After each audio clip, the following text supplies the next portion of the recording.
ઘણી વખત આપણે કહેતા હોય છે કે ભવિષ્ય નસીબ ઉપર હોય છે. નહીં, કર્મ ઉપર ડિપેન્ડ કરે છે કે તમે કર્મ કેવા કરો છો એના ઉપર તમારું ભવિષ્ય બનતું હોય છે.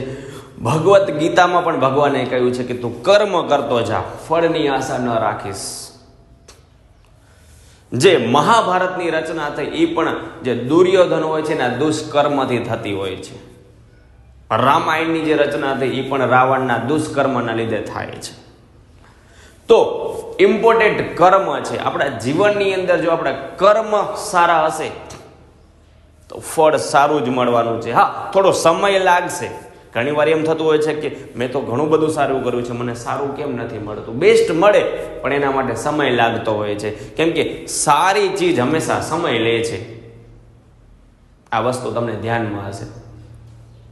તો આજે હું તમને કર્મ આધારિત એક નાનકડી સ્ટોરી કહું છું, જેની અંદર તમે ઘણું બધું શીખશો કે કર્મ શું છે.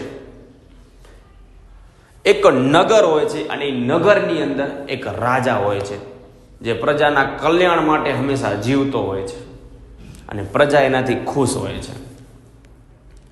હવે એક સમયની વાત છે કે રાજા પોતે પોતાના કહેવાય ને વિશ્રામ ગૃહની અંદર આરામ કરતો હોય છે, પણ થોડો ચિંતામાં હોય છે. અને એને જોઈને પ્રધાન પ્રશ્ન કરે છે કે મહારાજ, તમે કઈ ચિંતામાં છો, મને એવું લાગે છે, હું શું સહાયતા કરી શકું છું? તો મહારાજ કહે છે, ચિંતા એ છે કે આજે મારો વિશ્રામ ગૃહ છે એની અંદર મને ભગવાન શ્રી કૃષ્ણની બાલ મૂર્તિ બનાવી છે, જેથી આ હોલની અંદર, આ રાજ્યની અંદર પોઝિટિવ એનર્જી આવે અને એનું કલ્યાણ થાય. બહુ જ સારો આઈડિયા એને આવ્યો. હવે પ્રધાન કહે છે, ચોક્કસ મહારાજ, મને ગમ્યું, પણ એના માટે આપણા નગરની અંદરથી કોઈક સારો કહેવાય ને કે મૂર્તિકાર માણસ, જે મૂર્તિ સારી બનાવતો હોય એને બોલાવવો પડશે. એ એને બોલાવે છે અને મૂર્તિકાર માણસ રાજાના વિચારથી ખુશ થઈ જાય છે અને કહે છે, મહારાજ, હું ચોક્કસ બાલકૃષ્ણની મૂર્તિ બનાવી શકું છું, પરંતુ મને બાલકૃષ્ણ જેવો બાળક જોઈશે, જેને જોઈ જોઈને હું ભગવાન શ્રી બાલકૃષ્ણની મૂર્તિ બનાવી શકું છું. મહારાજ કે પ્રશ્ન તારો અઘરો છે, ચલો કોઈ વાંધો નહીં. નગરની અંદર જાણ કરે છે કે જે પણ નાના બાળકો છે એ આજે મહારાજ બોલાવે છે, તમે આવશો. અને જે મૂર્તિકાર હોય છે એને કહી દે છે કે તમારે ચોઈસ કરી નાખવાની, કયું બાળક સેમ બાલકૃષ્ણ જેવું લાગે છે. બધા બાળકો આવે છે અને એમાંથી એક સેમ બાલકૃષ્ણ જેવો બાળક લાગે છે, વાકડિયા વાળ અને શ્યામ વર્ણ. અને બાળક જોઈને મૂર્તિકાર કહે છે કે આ બાળકને આપણે જોઈને બાલકૃષ્ણ ભગવાનની મૂર્તિ બનાવી શકશું. બાકીના જે બાળક આવે તો એ બધાને રાજા કંઈકનું કંઈક ઇનામ આપીને પોતે ઘર તરફ જવાનું કહે છે. હવે આ બાળકને જોઈને મૂર્તિકાર એક્ઝેક્ટ શ્રી કૃષ્ણની જે બાલ અવસ્થા હતી એનું મૂર્તિ બનાવે છે અને એને જોઈને રાજા ખૂબ ખુશ થઈ જાય છે અને મૂર્તિકારને સારું એવું ઇનામ આપે છે. અને જે બાળક આવ્યો હોય છે એના માતા પિતાને પણ સારું એવું ઇનામ આપે છે. બાળક ખુશ થઈને ઘરે જાય છે કે મારું એક ચોઈસ કરવામાં આવે, એ પણ ભગવાન શ્રી કૃષ્ણનું. એ બહુ ખુશ થઈ જાય છે કે મારી ચોઈસ ક્યાં થઈ, ભગવાનના કોઈ કામની અંદર, એમના મૂર્તિ બનાવવા માટે મારું જીવન ધન્ય થઈ ગયું. અને રાજાની અંદર તે દિવસથી આમ કહેવાય ને કે ઘણું બધું સારું થવા લાગ્યું, એના રાજ્યનો વિકાસ થવા લાગ્યો.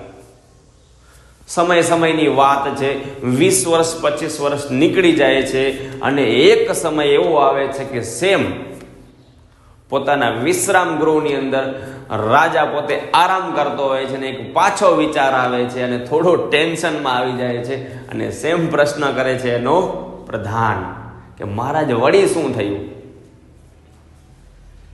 કે છે કે જેમ બાલકૃષ્ણની આપણા હોલની અંદર મૂર્તિ છે એમ મને હવે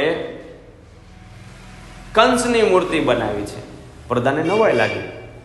મહારાજને અચાનક શું થયું કે કંસની મૂર્તિ બનાવી છે, કેમ કે કંસનું કેરેક્ટર તમે જાણતા હશો, નેગેટિવ કેરેક્ટર છે આખે આખું, જ્યારે ભગવાન શ્રી કૃષ્ણનું પોઝિટિવ કેરેક્ટર છે. તો એ કે છે શા માટે મહારાજ? એ કે બસ મને વિચાર આવ્યો કે પોઝિટિવ છે ત્યાં નેગેટિવ જોઈએ, સારું છે ત્યાં ખરાબ. કે કોઈ વાંધો નહીં મહારાજ, પાછા એ જ ચિત્રકારે એ જ મૂર્તિકારને બોલાવીએ, એ જ મૂર્તિ બનાવી શકશે. મહારાજ કે કોઈ વાંધો નહીં, બોલાવો. એને બોલાવે છે, પણ એની શરત સેમ શરત હોય છે કે હું કંસની મૂર્તિ તો બનાવી શકું છું, પરંતુ મને એના જેવો માણસ જોઈશે. મહારાજ કે છે નેગેટિવ માણસ તો ક્યાંથી લાવવા? તો જે પ્રધાન હોય છે એ આઈડિયા આપે છે કે મહારાજ નગરની અંદર તો મુશ્કેલ છે, પરંતુ આપણે પ્રયત્ન કરીએ કે આપણી જે કાલ કોટડી છે એની અંદર જે સજા ભોગવે છે માણસ, એ એમ જ તો સજા ભોગવતો નથી. એ નેગેટિવ કાર્ય કર્યા છે, નેગેટિવ કર્મ કર્યા છે, ખરાબ કર્મ કર્યા છે, એના લીધે તો એ સજા ભોગવે છે. તો એના માટેનું બેસ્ટ પાત્ર તો એ જ છે. મહારાજ કે છે વાત તો સાચી છે. એને પછી કાલ કોટડીમાંથી બહાર કાઢવામાં આવે છે અને મહારાજ કહે છે કે તારી જે આજીવન કાળ કેદની જે સજા હોય છે હું માફ કરીશ, પરંતુ એક શરત, જ્યાં સુધી આ મૂર્તિકાર તારી મૂર્તિ ન બનાવી લે ત્યાં સુધી તારે અહીં બેસવું પડશે. આજે તારું પાત્ર એક નેગેટિવ પાત્રમાં ચોઈસ કરવામાં આવી છે, એ છે કંસ.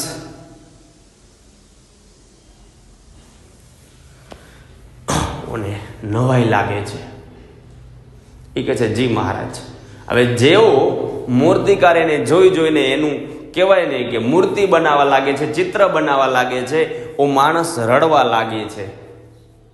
મહારાજ કહે છે કે તું રડસ શું કરવા? તારી સજા તો હું માફ કરું છું, જસ્ટ અમુક સમય માટે તું બેસ ને, તને ઇનામ પણ આપીશ. એ કે મહારાજ પ્રશ્ન ઇનામનો નથી, પ્રશ્ન મારી સજાની માફનો નથી. પ્રશ્ન એ છે કે આજથી 20 કે 25 વર્ષ પહેલા એક બાળક માટે તમે એક વ્યક્તિની ચોઈસ કરી હતી, નાનું બાળક, જે કહેવાય ને કે બાલકૃષ્ણ તરીકે તમે એક નાના બાળકની ચોઈસ કરી હતી, અને એમાં જોઈને ઓલી સામેની મૂર્તિ જે ભગવાન બાલકૃષ્ણની છે એ બનાવી હતી. મને યાદ છે એ જે બાલકૃષ્ણ તરીકે બાળક હતો એ હું પોતે હતો. રાજાને નવાઈ લાગે છે, આવું કેમ શક્ય બને? યસ, કે જે બાલકૃષ્ણની બાળક તરીકે એ વ્યક્તિની પસંદગી કરવામાં આવી હતી, એ જ વ્યક્તિ કંસની નેગેટિવ વ્યક્તિની જ્યારે પસંદગી કરવામાં આવે છે ત્યારે સેમ વ્યક્તિ હોય છે, એટલે એ રડવાનું ચાલુ કરે છે. શીખ શું છે? શીખ હોય એ છે કે આપણે જ્યારે નાના હોઈએ છીએ ત્યારે આપણે કર્મ સારા જ કરતા હોઈએ છીએ, જેના લીધે, જેના કારણે આપણે ભગવાન શ્રી બાલકૃષ્ણ, ભગવાન શ્રી રામમાં ગણતરી થતી હોય છે આપણી. પરંતુ જેમ જેમ જેમ જેમ જેમ મોટા થતા જઈએ છીએ તેમ આપણા વિચારો બદલાતા જાય છે, આપણા કર્મ બદલાતા જાય છે, આપણામાં અહંકાર આવી જાય છે, જેના લીધે આપણું પાત્ર જે છે પોઝિટિવમાંથી નેગેટિવ થતું જાય છે. અને એનો આપણે અંદાજો પણ નથી હોતો, કેમ કે આપણે અહંકારનું જીવન જીવતા હોઈએ છીએ. અને સેમ આ કહેવાય ને કે વસ્તુ ઓલા વ્યક્તિ સાથે થાય છે કે એ જ વ્યક્તિ જે ઘણા વર્ષો પહેલા બાલકૃષ્ણ એટલે ભગવાન સાથે સરખામણી કરવામાં આવતા, સોરી, કંસનું પાત્ર તમને ખબર જ છે કે કયું પાત્ર છે. તો આપણા જીવનમાં પણ આવી ઘણી બધી ઘટનાઓ થતી હોય છે. તો જસ્ટ એ કહેવું છે કે કર્મ સારા કરો, બાકી ભગવાન પોતાની મેળે ઘણું બધું આપી દેતો હોય છે. હા, અને કર્ણનું